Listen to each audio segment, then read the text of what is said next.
আসসালামু আলাইকুম। বিরিয়ানির চাল 1 ঘন্টা আগে ভিজিয়ে রেখেছিলাম, এবার ভালো করে ধুয়ে নিলাম। এখানে আমি জল গরম করতে বসিয়েছি। যতটা চাল নিব তার ডবল পানি দিয়ে দেব।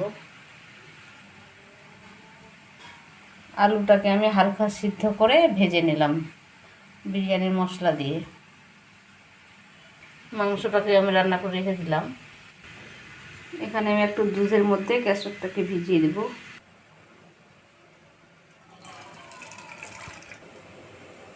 এখানে বেরেস্তা ভেজে রেখেছি। প্রেসার গরম করতে বসিয়ে দিয়েছি। এবার আমি সাদা তেল দিয়ে দেব। বিসমিল্লাহির রহমানির রহিম।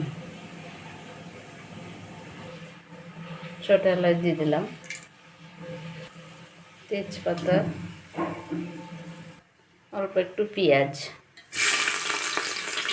এবার চালটাকে আমি ঢেলে দেব। বিসমিল্লাহির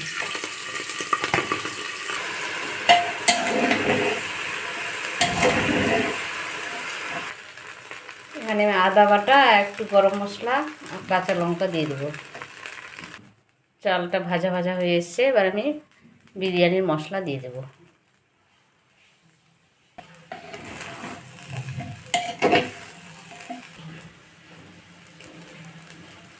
ভাজা হয়ে গেছে, এবার আমি গরম জল ঢেলে দেব।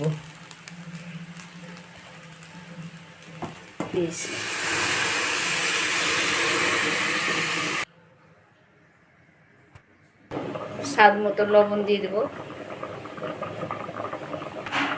এবার চাল আর জলটা সমান হয়ে আসলে আমি আলু আর মাংসটাকে দিয়ে দেব।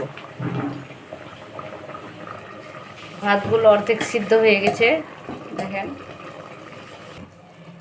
এবার আমি রান্না করে রাখা মাংসটাকে ঢেলে দেব।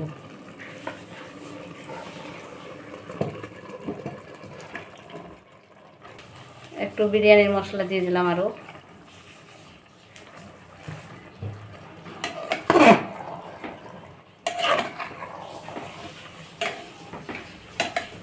এবার আলুটাকে দিয়ে দেব। বেরেস্তাগুলো দিয়ে দিলাম, আলুটাকেও দিয়ে দিলাম।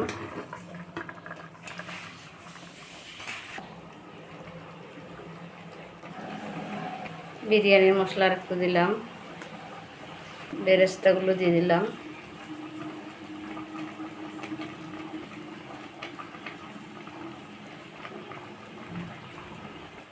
একটু গোলাপ জল দিয়ে দিলাম, 2 ফোঁটা মিঠা আতর।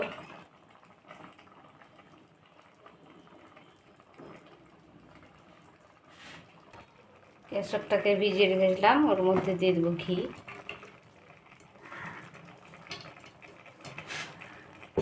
এখানে ঢেলে দেব।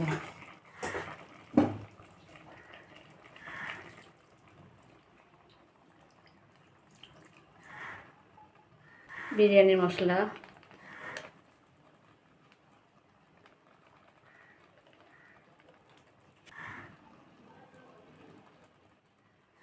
ঘি দিলাম আরও।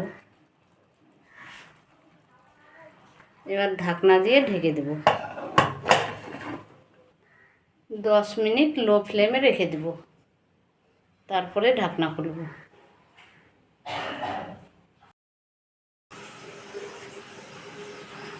গ্যাসটাকে একটু বাড়িয়ে দিলাম, একটা সিটি পড়লেই বন্ধ করে দেব। বন্ধ করে দিলাম, হয়ে গেছে।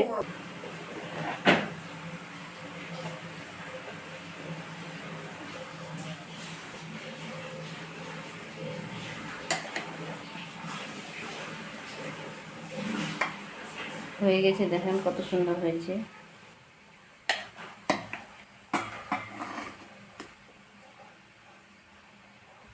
বিসমিল্লাহ।